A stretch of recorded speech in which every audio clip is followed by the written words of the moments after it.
Նուբարն ու Սաիդան իրենց անչափահաս երեխաներին թողել են տատիկների խնամքին ու եկել գլխավոր դատախազության շենքի մոտ։ Ի պաշտպանություն Դավիթ Մինասյանի նստացույց են սկսել։ Սուրբ Աննա եկեղեցու Բաքում կատարվածի ու դրա հետևանքների մասին տեղեկացել են համացանցից ու որոշել որպես ծնող բարձրացնել իրենց բողոքի ձայնը, կանգնելով Դավիթի կողքին։ Այսօր Դավիթն է, վաղը նույն անարդարության զոհը կարող է դառնալ իրենց երեխան։ Այս մտահոգությունն ու ծնողական պատասխանատվությունն է նրանց բերել այստեղ պայքարելու արդարության եւ արժանապատվության համար։ Մայրիկներով ենք որոշել կանգնել Դավիթի ընտանիքի կողքին, հայտնել մեր լիակատար աջակցությունը։ Իհարկե շատ դժվար է տեսնել քո հասարակության զգալի մասի պահվածքը եւ սա միջոց է մարդկանց ուշադրությունը գրավելու դեպի Դավիթ Մինասյանի գործին։ Մենք էլ մարդ ենք։ Մարդը սխալական է, բայց որ ասես հասցնի այն աստիճանի, որ չճանաչելով ընդամենը ուղեկցողին պետք ասնե մահվան դուռը,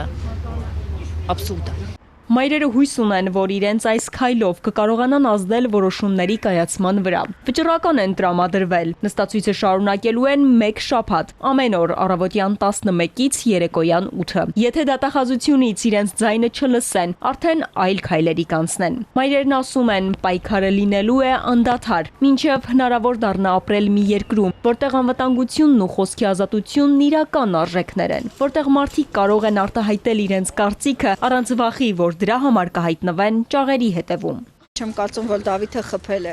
Բոլոր մարդիկ ինստինկտորեն, երբ որ զգում են, որ ինչ-որ մի վտանգ կա, կարող են քայլ ձեռնարկել, բայց չեմ կարծում, որ Դավիթը դիտմամբ ցանկացել է խփել կամ պատրաստվում էր խփել։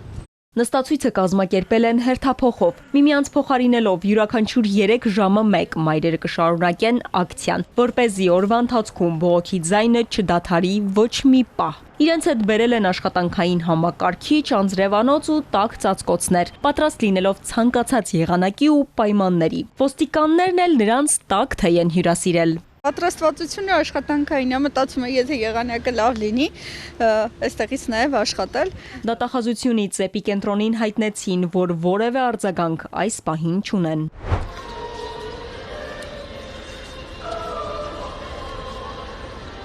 Սուրբ Աննա եկեղեցու Բաքում էլ սկանդալային միջադեպից ուղիղ 2 շաբաթ անց հավաքվել էին Դավիթի հասակակիցները, երիտասարդներ Հայաստանի տարբեր անկյուններից։ Եկել էին Երևան բողոքի ձայն բարձրացնելու, այս անգամ լռության միջոցով։ Ձեռքերը շղթայված, բերանները կապած, կանգնել էին ստեղծելով խորհրդանշական պատկեր։ Մենք հասկանում ենք, որ մեր քաղաքացիների հավատացյալների մի մասը լռում է,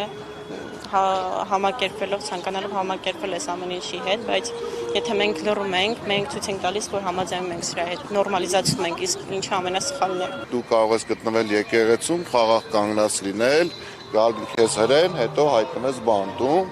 հաշվի չառնեն ոչ քո տարիքը, ոչ քո առողջական վիճակը, ոչ թե որտեղ ես դու գտնվել այդ պահին։ Ի պաշտպանություն Դավիթ Մինասյանի բողոքի ակցիաները կշարունակվեն տարբեր ձևաչափերով, քանի դեռ դպրոցականի խափանման միջոցը չի փոխվել։ Ալադավթյան, Ալեքսանդր Կիրոյան, Էպիկենտրոն։